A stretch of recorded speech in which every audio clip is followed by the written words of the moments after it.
This video is about World of Tanks signal range. Every tank has a radio. Even if you don't have a crew member, you still have a radio. And what the radio does is it allows you to know where other vehicles are as reported on the minimap. In the lower tiers, the vehicles do not have enough signal range to communicate all the way across the map. And in the higher tiers, you have enough signal range to reach across most of the maps in order to communicate with other players. So, for example, with this vehicle, which is a tier 7 vehicle, the default signal range is 265 meters, which is very low, and the highest range is 700 meters.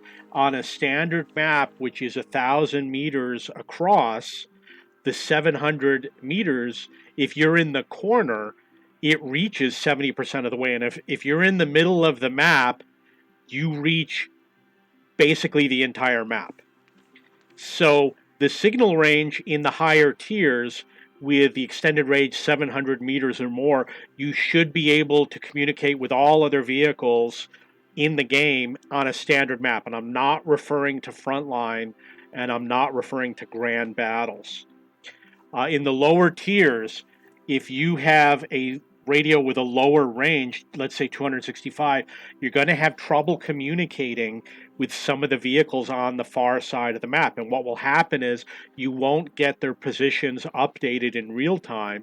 What will happen is you'll see little dots that show where they were last recorded. Now keep in mind, you also have view range, you have a radio antenna, etc.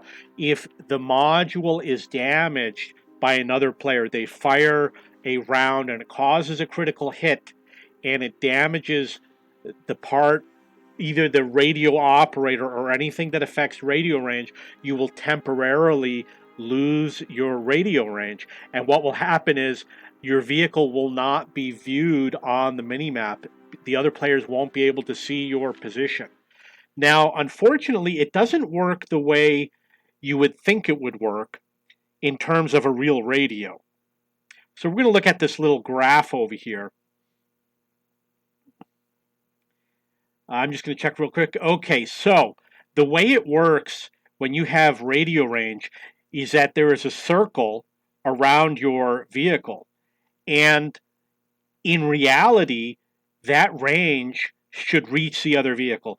But Wargaming did not do it that way. What they did was, if your circle touches the circle of another vehicle, then you're within range of each other. That's the way they did it. So in this case, you see in the middle there's a large circle, number 2. His green circle does not reach number 5 or number 6, so he cannot see where they are on the minimap. And likewise, number 5, he has a green circle, but he cannot touch any of the other green circles, so he doesn't know where any of the other vehicles are. And if you look at the little minimap, I don't know if you can see it, but you'll see for number 5, his minimap just shows himself. It's partially off screen. You see what I mean? It only shows himself. So your radar range has to touch the radar range of another vehicle. What's important here is going to be also your crew skills. So we're going to look at the radio operator. We're going to talk about some of the crew skills. You'll notice you have something called relaying and another thing called signal boosting, and most players don't use them. They're only good for the lower tiers, they're good for frontline, and they're good for grand battles. But once you get to the higher tiers, like tier 5 or 6, you get the radios with like 600-meter range or greater. These are not as useful. However, there are some exceptions, which I will explain in a moment.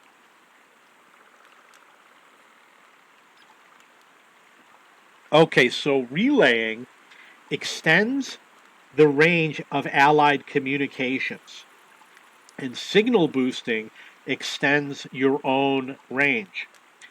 Relaying only works if you have allies on your team.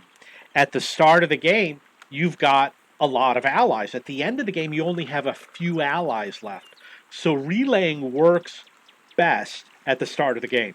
As you continue and your allies spread out and your allies start to die off, it becomes less and less useful.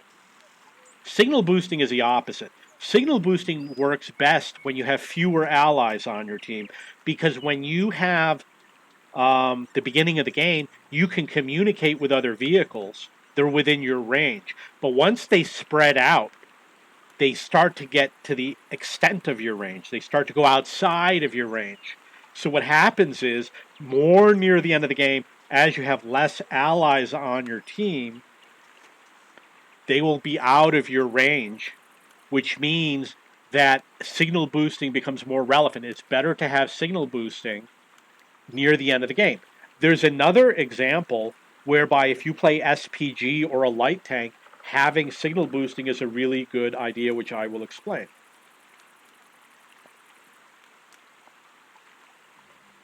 The SPGs tend to stay far away from the enemy, and the light tanks often go far away from their allies. So your light tanks might go to the enemy side looking for SPGs, and because they're so far away, they need to have a boosted signal. They need to have a better range to reach the rest of their team. And likewise, your SPG, you're off in the corner while your team is moving away from you looking for the enemy. You need to have signal boosting in order to reach your team. It also helps for grand battles, and it works for frontline.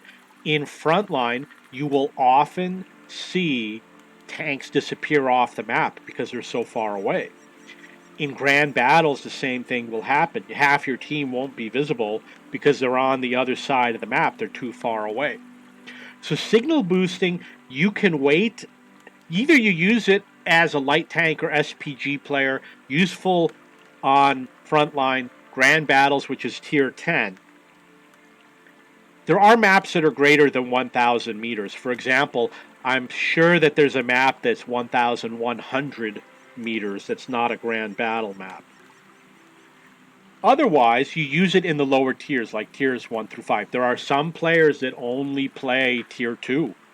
I saw a guy 20,000 battles with tier 2. They would benefit from using signal boosting. Most players don't need it. And same with relaying. You really don't need it that much. You'll see playing the game, once you get up at tier 5, 6, 7, you'll always see a full coverage on the minimap, with the exception of grand battles and frontline. So for your radio operator, you're probably going to want to use Brothers in Arms, concealment, situational awareness, maybe repairs, and firefighting you don't use very often. And then you're going to add signal boosting and relaying, depending again on if you're a light tank or SPG, you're going to want to use, for example, signal boosting. And if you are maybe a tank that's a little bit slow and you still drive around and you got a lot of tanks around you, you use relaying, and you got to have tanks around you in order for relaying to work. So if you're playing more in the middle of the team, then relaying works. If you're on the outskirts of the team, you use the signal boosting. So relaying is going to be better for the medium speed tanks that aren't on the front lines, aren't in the back lines. Okay, so that's a little bit about the signal range. I've asked Wargaming to add a feature where if you go in a valley, it affects your signal range, or if you're behind a building, it reduces, but they haven't added that feature yet. But it's something that they could add at some point in the future. If you have any questions or comments, please post below.